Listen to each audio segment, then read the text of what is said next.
세 번째입니다. 첫 번째가 뭐였죠? 심령이 가난한 자. 두 번째가 애통하는 자. 오늘은 온유한 자. 여러분, 심령이 가난한 자 아무 생각이 안 나시면 안 됩니다. 애통하는 자 복이 있다고 했는데 아무 생각 안 나시면 안 됩니다. 다시 설교를 들어보시면 됩니다. 오늘은 이 온유한 자에 대해서 함께 나누고자 합니다. 이 온유하다라는 사전적 의미는 이 온유, 한문의 풀이와 똑같이 온화하고 부드럽다. 이게 바로 온유입니다. 어떤 사람이 그냥 온화하고 따뜻하고 좀 부드럽다. 이게 사전적 의미가 온유라는 것입니다. 여러분 다들 온유하십니까? 목사님 또 그런 걸 왜 물어보세요? 저는 태어날 때부터 한 성깔 했는데 그런 희망을 가지십시오. 세상에서 말하는 온유는 이렇게 정의하지만 오늘 본문에서 예수님께서 말씀하는 이 온유한 자는 다른 차원으로 해석됩니다. 먼저 여러분, 개는 훌륭하다라는 프로그램 보셨습니까? 저는 몇 번 봤는데요. 거기에 나오는 강형욱 반려견 훈련사 정말 대단하더라고요. 그래서 그 사람은 개통령이라고 불리어지고 있습니다. 그 사람이 손이 미치면 아무리 그 포악한 강아지도 변화가 돼요. 주인도 물고 이 포악한 강아지도 이 훈련사가 그 강아지와 여러 시간을 보내면 누가 변화돼요? 강아지가 변화가 돼요. 또 오은영 박사 잘 아시죠? 이 오은영 박사가 그 난폭한 자녀들, 정말 답이 없는 자녀들 이렇게 만나면 원인을 찾고 회복되는 모습을 우리는 볼 수 있습니다. 놀랍지 않습니까?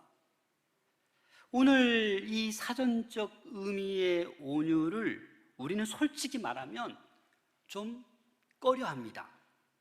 온유한 자는 복이 있나니 세상 사람들은 이 온유에 대해서 별로 달갑게 생각하지 않습니다. 솔직히 말해서 온유하면 뭔가 유약한 성격을 가지고 있을 거고 남에게 싫은 말 한마디도 못하고 무기력하고 우유부단하고 무슨 일을 맡겨도 잘 안 될 것 같은 사람, 그러한 사람이 온유한 사람이다. 여러분 그렇게 생각하지 않으십니까? 오늘날 세상은 적자 생존의 세상입니다. 그래서 강한 사람이 이긴다라는 거예요. 그래서 대부분 보면 직장에서도 강한 사람 줄에 서려고 애를 씁니다. 어디를 가도 좀 강해 보이는 사람에게 줄 서서 뭔가 얻으려고 해요. 정치도 마찬가지입니다. 줄 잘못 쓰면 어떻게 돼요? 아무리 유능해도 끝나버립니다. 그래서 우리는 자꾸 이 적자 생존의 사회를 따라서 강한 자에게 자꾸 줄을 서려고 합니다. 왜? 강한 자가 이기는 것 같으니까. 강한 것이 좋아 보이니까. 그러나 오늘 본문에서 예수님은 온유한 자가 복이 있다고 반드시 그렇게 말씀하고 있습니다. 그럼 이 온유가 도대체 뭘까? 그냥 온화하고 부드러운 그 차원을 넘어선 이 온유의 의미를 오늘 잘 깨달을 수 있기를 부탁드립니다. 이 온유한 자는 복이 있나니 이 온유는 헬라어로 프라우스라는 단어를 씁니다. 이 프라우스라는 단어에 어떤 의미가 있냐면 여러분 야생에 가면 야생 말이 있잖아요. 얼마나 힘이 넘칩니까? 야생에 여러분 백마를 한번 생각해 보세요. 얼마나 잘 달립니까? 근데 이 야생 상태에 있던 말이 어떤 주인을 만나서 어떤 조련사를 만나서 길들여지는 거예요. 그럼 어떻게 되겠습니까? 최고의 경주마가 되는 거죠. 그래서 어떤 주인의 손에 이끌려 길들여지는 것이 뭐다? 프라우스라는 거예요. 온유라는 거예요. 이해가 되십니까? 그래서 온유라고 하면 뭔가 무기력하고 우유부단해 보이고 뭐 그런 것이 아니라, 이 성경에서 온유는 이 잘 조련된, 잘 길들여진 그 상태를 온유라고 하고 있습니다. 그래서 강하고 힘이 넘치지만 잘 훈련받아서 꼭 필요한 곳에 유익하게 쓰임 받는 자가 온유한 자입니다. 그래서 한 성경학자는 온유는 다스려진 힘이라고 정의하고 있습니다. 성경에 보면 신약 구약에 이 온유를 언급해서 이야기하는 사람이 두 사람이 있습니다. 딱 두 사람. 물론 여러 인물에 대해서 이 온유에 대해서 설명하지만 그 사람에 대해서 직접 온유를 표현한 사람은 두 사람입니다. 먼저 구약의 누구일까요? 모세입니다. 모세.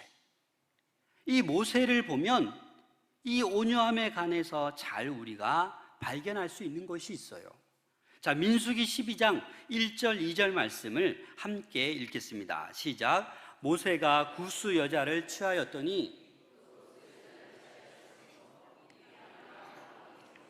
비방하니라. 그들이 이르되 여호와께서 모세와만 말씀하셨느냐? 우리와도 말씀하지 아니하셨느냐 하매 여호와께서 이 말을 들으셨더라.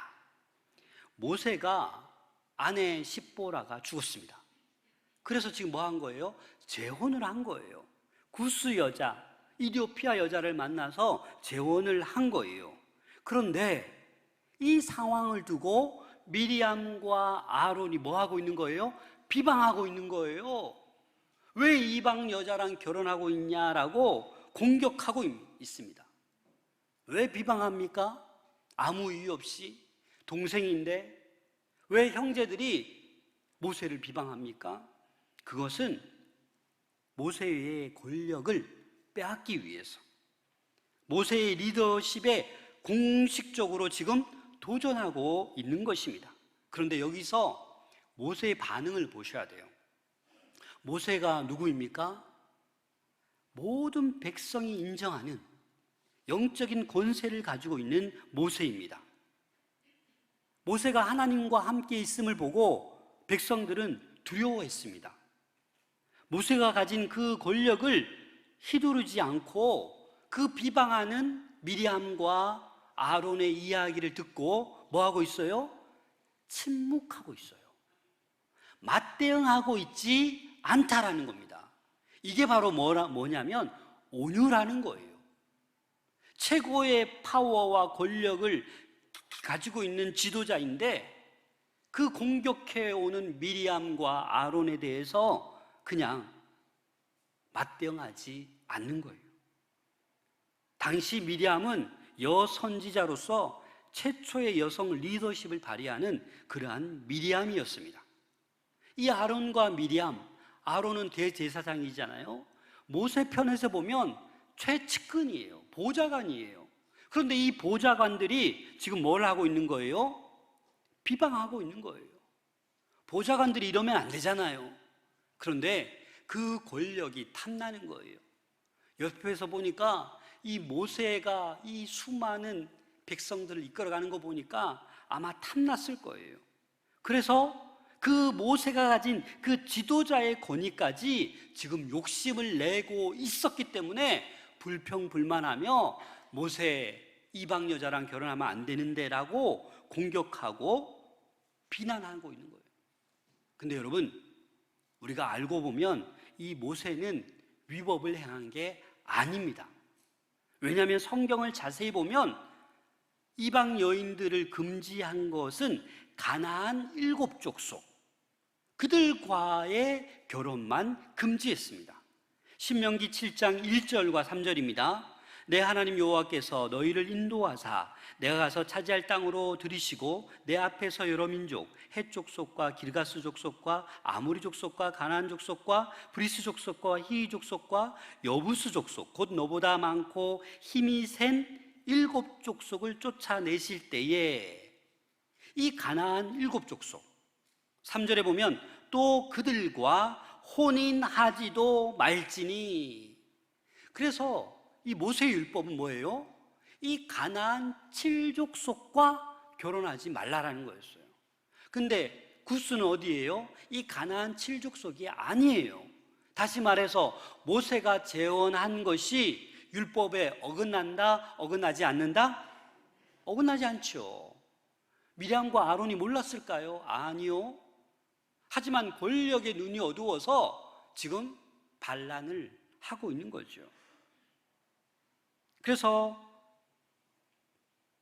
사람들을 가만히 보면 권력을 얻기 위해서 없는 죄도 만들고 합법도 불법으로 가장시켜서 그렇게 만들어 버리는 거예요. 아마 미리암과 아론도 그런 수를 지금 쓰고 있는 것입니다. 그럴 때 뭐라고 얘기합니까? 민수기 12장 3절에 보면 이 사람 모세는 온유함이 지면의 모든 사람보다 더하더라. 왜 모세를 가르쳐 직접적으로 온유한 사람이라고 합니까? 막강한 지도자의 위치에 있으면서도 미리암과 아론이 부당하게 비난하고 공격해 와도 맞대응하지 않는 거예요. 굳이 반응할 필요가 없는 거예요. 근데 사실 이 모세를 여러분들이 잘 아시지 않습니까? 모세가 어떻게 이렇게 오주한 사람이 되었을까요? 날 때부터 그렇게 되었습니까? 아니에요. 모세는 40년 동안 바로 궁전에서 살았어요. 왕자처럼 살았어요. 노예를 두고 아주 보란듯이 살았어요. 그런데 히브리 사람과 애굽 사람이 싸우고 있는 것을 거리에 나갔다가 목격하고 어떻게 했습니까? 우발적으로 순간적으로 욱해서 살인을 저질렀어요. 그리고 그 다음날 아무 일도 없었던 것처럼 그 살인 현장에 다시 나타났던 사람이 누구예요? 모세예요. 근데 어떻게 이렇게 온유한 사람이 되었을까요? 우발적으로 범죄하고 욱하는 성격이 있는 이 모세였는데, 그런데 이 모세가 이제 40년 동안 광야 생활을 하지 않습니까? 양과 소를 키웁니다. 물을 갖다 줘야 되고 먹을 것을 갖다 줘야 되고 젖을 짜고 분배물을 치우고, 여러분 40년 동안 모세가 그렇게 생활했어요. 왕자처럼 생활하다가 낮아지고 그래서 모세는 광야를 통하여서 제대로 훈련을 받은 거예요. 통제되고 길들여져서 하나님의 사람으로 어떻게 해요? 바뀌어져 가는 것입니다. 그래서 이 온유한 자라고 할 때는 정말 착하고 부드럽고 온순한 자가 온유한 자가 아니라 성경적인 예수님께서 말하는 프라우스는 뭐예요? 야생 짐승같이 거친 성격을 가지고 있었어도 주인을 잘 만나서 주인에게 길들여져서 그 주인만을 위해 힘을 사용하는 사람이 어떤 사람이다? 온유한 사람이다. 여러분들 주인 잘 만난 거예요. 하나님 제대로 잘 만난 거예요. 그래서 하나님께 길들여지면 여러분들은 온유한 자가 되고 복이 있는 자가 될 줄로 믿습니다. 그래서 하나님은 모세를 그렇게 광야에서 길들인 다음에 어떻게 하십니까? 그 이스라엘 그 수많은 인원을 취급하는 지도자로 하나님께서 불러 사용하십니다. 여러분, 그리고 가만히 보면 민수기 12장 10절에 보면 그 권력만 쫓아가려고 하던 그 미리암 그냥 내버려 두지 않으십니다. 구름이 장막 위에 떠나갔고 미리암은 나병에 걸려 눈과 같더라. 아론이 미리암을 본즉 나병에 걸렸는지라. 그렇습니다, 여러분. 길들여지지 않고 예수 믿으면서도 남 비난만 하고 비방만 하고 공격만 하고 자기 세상 권력만을 위해 달려가는 사람, 하나님께서는 스스로 망가뜨리십니다. 그래서 우리는 권력을 탐하기 위해 상대방을 비방하거나 정죄해서는 안 됩니다. 오늘날 대안은 길들여지는 것밖에 없습니다. 하나님께 길들여지고 하나님 말씀 앞에 우리는 길들여져야 합니다. 그게 온유한 자입니다. 안타깝게도 직장 생활하면서 사회생활하면서 서로 비방하고 정죄한 일들이 너무 많지 않습니까? 왜? 내가 승진하려면 상대방을 눌러야 되니까. 그렇다고 쳐요. 그런데 교회에서까지, 교회 안에서도 혹시나 내가 더 인정받기 위해서 상대방을 비난하고 정죄하고 그런 일은 절대로 있어서는 안 됩니다. 그러한 사람은 온유한 자가 될 수 없어요. 하나님의 손길을 마다하는 거 아니겠습니까? 잘 길들여져야 되는데 자기 생각대로 나아가는 것입니다. 여러분, 아론을 보시면 모세가 시내산에 올라갔을 때 아론은 금송아지를 만들었습니다. 거기에 이렇게 주연을 베풀고 막 잔치를 베풉니다. 그 모습을 본 모세는 어떻게 합니까? 십계명을 던져버려, 깨트려버립니다. 왜 그렇게 분노하는 것입니까? 하나님을 위해서. 어떻게 하나님, 그 얼마 시간이 안 지났는데 지금 금송아지를 섬기고 있습니까? 그래서 모세는 자신을 위한 것이 아니라 하나님의 영광을 위해서, 어찌 하나님의 백성이 금방 돌아서서 금송아지를 섬기고 있냐? 그래서 모세는 하나님의 영광을 위해서 분노하며 십계명을 깨트려 버린 것입니다. 사랑하는 여러분, 우리는 모세를 통해서 어떠한 사람이 온유한 사람인지 분명하게 볼 수 있습니다. 하나님께 길들여진 자만이 복이 있는 자입니다. 사단에 길들여지고 세상의 불의에 길들여지고 그런 것에 길들여져서는 안 된다라는 것입니다. 그런데 우리는 현실에서는 고민합니다. 제가 하나님께 길들여지면 손해보는 거 아니냐, 하나님께 길들여지면, 말씀대로 살아가면 정말 내가 성공할 수 있느냐, 남들은 하고 싶은 거 다 하는데 나는 그렇게 살아가면 손해보는 것 아닌가, 이런 고민을 할 수도 있습니다. 이렇게 고민하는 자에게 시편에 이렇게 말씀하고 있습니다. 시편 37편 11절 함께 읽겠습니다. 시작. 그러나 온유한 자들은 땅을 차지하며 풍성한 화평으로 즐거워하리로다. 아멘. 여러분, 땅을 차지한다, 얼마나 기쁩니까? 별로 안 기쁘신가요? 저는 땅 한 평 없습니다. 그래도 기쁩니다. 왜냐하면 새하늘과 새 땅이 저에게 예비되어 있기 때문입니다. 그리고 온유한 자는 땅을 차지하는 것만 아니라 풍성한 화평으로 즐거워하리라. 새하늘과 새 땅 말고도 이 땅 가운데 살아가면서도 풍성한 화평으로 즐거워한다라는 겁니다. 그게 무슨 말입니까? 이 땅에 살아가면서 물질적인 풍요를 누릴 것이고, 육체적인 건강을 누릴 것이고, 마음의 안정을 누릴 것이고, 사회적인 평화, 즉 모든 전인격적인 그런 충족된 풍요한 상태를 누리게 된다라는 말씀입니다. 얼마나 좋습니까? 그래서 우리는 세 번째 복, 온유한 자가 되어야 되는 줄로 믿습니다. 꼭 온유한 자가 되시기를 부탁드립니다. 그런데 우리 인간은 자꾸 권력에 길들여지려고 합니다.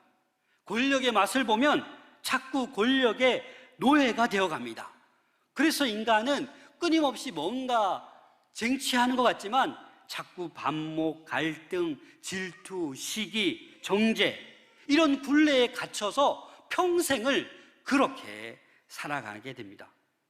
그러면 이러한 굴레에서 해방될 수 있는 유일한 대안이 바로 하나님께 길들여지는 것입니다. 하나님께 길들여져서 온유한 자가 되는 것입니다. 오늘 본문 5절 말씀입니다. 온유한 자는 복이 있나니 그들이 땅을 기업으로 받을 것이니요. 이제 신약에 와보면 직접적으로 사람에게 이 온유하다라고 표현한 사람은 누구이겠습니까? 바로 예수님이십니다. 예수님. 이 온유함의 대명사가 바로 예수님이십니다. 그래서 우리는 예수님께 배워야 합니다. 마태복음 11장 29절 다 함께 읽겠습니다. 시작. 나는 마음이 온유하고 겸손하니 나의 멍에를 메고 내게 배우라. 그리하면 너희 마음이 쉼을 얻으리니. 아멘. 누가 얘기한 거예요? 예수님이 친히 나는 마음이 온유하고 겸손하다. 내게 배우라 라고 말씀하는 거예요. 저는 이 말씀을 초등학교 때, 중학교 때 들었어요. 그래서 제가 그 어린 마음에, 제 마음에 어떤 마음이 있었냐면, 하나님, 제가 이렇게 둘러보니 정말 저 연약한 사람이네요. 제발 저는 예수님 닮아서 겸손하고 온유한 사람 되게 해주세요. 제가 그렇게 기도했어요. 대견하죠? 그 저의 18번 곡이 낮엔 해처럼 밤엔 달처럼 그렇게 살 수는 없을까? 욕심도 없이 이렇게 찬양 있잖아요. 그게 저희 18번 곡이었어요. 여러분, 이 마음이 온유하고 겸손하는 것 예수님께 우린 배워야 됩니다. 그래서 예수님은 자신을 위해서 살아가신 적이 없어요. 결국 자신의 유익을 위해서 화를 내신 적도 없어요. 성전에 들어가서 막 매매하고 장사하는 이들의 상을 막 뒤집어 엎었잖아요. 왜 그렇게 엎으셨습니까? 이 성전에 저기 조용히 기도하는 자들도 있는데 거기에 방해되니까 그들을 위해서 상을 엎으신 거예요. 자기를 위해서 화를 내지 않으셨어요. 다른 사람을 위해서, 자신을 위해서 십자가 지지 않으셨어요. 우리 모두를 구원하시기 위해서 예수님은 십자가 지셨어요. 그래서 온유의 대명사는 예수님이십니다. 이 온유함의 극치, 바로 십자가의 죽으심이십니다. 기꺼이 하나님의 뜻과 계획에 순종하는 그 길들여진 모습, 그게 바로 예수님의 온유함입니다. 사랑하는 여러분, 우리도 이 한평생 살아가면서 예수님처럼, 모세처럼 잘 말씀에 길들여지기를 소망합니다. 세상 권력과 세상 쾌락과 세상적인 가치관에 자꾸 길들여져 가지 마시고 정말 이 말씀을 믿으시면, 정말 복 있는 삶을 살길 원하고 땅을 기업으로 받기를 원하시면 정말 온유한 사람이 되어야 되는 줄로 믿습니다. 그래서 철로역정의 존 버녀는 엎드린 자는 넘어질 것을 걱정할 필요가 없다라고 했습니다. 맞는 말 아닙니까? 내가 지금 엎드려져 있는데 무슨 넘어질 이유가 뭐가 있어요? 이 말은 뭐냐? 겸손한 사람은, 온유한 사람은 넘어질 이유가 없어요. 다 지금 겸손하고 다 온유하고 다 나보다 당신이 낫다라고 생각하는데 무슨 시험을 받을 일이 있어요? 누가 나를 비방해도 괜찮아요. 이겨낼 수 있어요. 왜? 온유하니까. 그래서 정말 이 온유한 사람은, 이 프라우스는 길들여지는 것이고 또 잘 길들여져서 이 나에게 있는 힘을 어떻게 해요? 조절할 줄 아는 사람이에요. 참을 수 있는 사람이에요. 누가 조금만 탁 건드려도 픽 해가서 삐져가지고 막 공격하는, 발톱을 내밀고 고양이처럼, 그거 온유가 아니고 힘을 조절할 줄 아는 사람. 참을 때는 참고 예수님처럼 십자가의 고통이 너무너무 강해도 참을 줄 알고, 백성을 위해서, 하나님을 위해서 화를 낼 때는 화낼 줄 아는, 바른 소리 할 줄 아는, 그게 바로 힘을 조절할 줄 아는 사람이 바로 누구예요? 온유한 자라는 것입니다. 사랑하는 여러분, 이런 온유한 자가 될 수 있기를 소망합니다. 그러면 이런 온유한 자인지 아닌지를 무엇을 통해 알 수 있습니까? 오늘 한 사람만 더 소개하고자 합니다. 여러분, 욥을 잘 아십니까? 이 욥은 동방의 가장 부자였습니다. 많은 재산을 소유했고 10명의 자녀가 있었고 또 가장 아름다운 아내를 가지고 있었습니다. 뭐 남 부족할 것 없는 그런 많은 것을 누렸던 그런 욥이었는데 하루아침에 다 앗아갔어요. 남은 게 없어요. 그래서 아내도 뭐라고 합니까? 하나님을 욕하고 죽어라. 아내가 그런 말까지 합니다. 여러분, 우리에게 있는 것, 여러분들에게 있는 재산, 여러분들이 가지고 있는 건강, 여러분들이 가지고 있는 자녀, 하루아침에 하나님께서 욥처럼 앗아갈 수도 있습니다. 그래서 우리는 거기에 목매이셔는 안 됩니다. 이렇게 욥은 다 하나님께서 가져가셨는데 어떤 행동을 취합니까? 욥기 1장 20절, 22절 함께 읽겠습니다. 시작. 욥이 일어나 겉옷을 찢고 머리털을 밀고 땅에 엎드려 예배하며 이르되 내가 모태에서 알몸으로 나와 싸운즉 또한 알몸이 그리로 돌아가올지라. 주신 이도 여호와시오 거두신 이도 여호와시오니 여호와의 이름이 찬송을 받으실지니이다 하고 이 모든 일에 욥이 범죄하지 아니하고 하나님을 향하여 원망하지 아니하니라. 욥을 보세요. 이 온유함 아닙니까? 그렇게까지 다 빼앗겼는데도 하나님을 원망하거나 범죄하지 않았어요.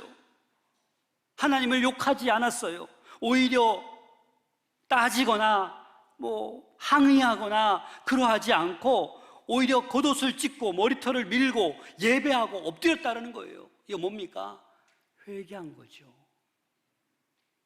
주님을 찬양한 거죠. 이런 최악의 상황 가운데서도 하나님을 찬양할 수 있다? 힘 조절하는 거죠. 아니, 힘이 거의 바닥났을지라도 온유한 욥이기 때문에 하나님을 경배하고 있는 것입니다. 사랑하는 여러분, 이런 욥의 태도가 우리에게 있기를 소망합니다. 좀 손해보고 억울하고 누명 쓰고 사업이 좀 안 되고, 여러분 벌써 그런 거 경험 다 하셨잖아요. 그래도 하나님께 구하고 하나님을 찬양하고 예배할 때 욥에게 어떤 은혜가 일어납니까? 갑절의 은혜가 있습니다. 갑절에 다 회복시켜 주시고 갑절의 부를 허락해 주셨습니다. 그렇습니다. 우리가 온유한 자, 예수님이 말씀하시는 이 온유한 자로 길들여져 살아가면 이 땅 가운데도 하나님이 주시는 그 모든 복을 누리며 우리는 행복하게 살아가게 될 줄로 믿습니다. 그래서 우리는 온유한 자가 되어야 됩니다. 모세처럼, 욥처럼, 예수님처럼 그렇게 온유한 자로 살아갈 수 있는 우리 모두가 될 수 있기를 소망합니다. 여러분들이 온유한 자가 돼야 여러분 가정이 행복해집니다. 우리가 온유한 자가 돼야 마산 동부교회가 날마다 웃음꽃이 피고 사단 악한 영이 틈타지 못하게 될 줄로 믿습니다. 그렇게 될 때 우리가 꿈꾸는 그 아름다운 행복한 가정, 행복한 교회, 행복한 직장, 행복한 사업장이 될 줄로 믿습니다. 그래서 여러분, 세 번째 축복, 온유한 자가 될 수 있기를 부탁드립니다. 우리의 인생을 하나님께 맡깁시다. 제발 좀 이제는 내 고집을 내려놓읍시다. 자기 야망, 자기 상식, 자기 자존심 다 내려놓읍시다. 왜냐고요? 이것 때문에 안 돼요. 이것 때문에 죽도록 충성하고 일평생 신앙생활 했는데 이 온유함의 걸림돌, 자기 고집, 야망, 자기 경험, 자존심, 여기에 붙들려서 하나님 말씀에 붙들리고 하나님께 길들여져서 복된 인생을 살아가야 되는데 이걸 내려놓지 못하게 되는 거예요. 하나님 말씀에 붙들려 오직 예수 그리스도 중심으로 살아가는 우리 모든 권속들 될 수 있기를 소망합니다.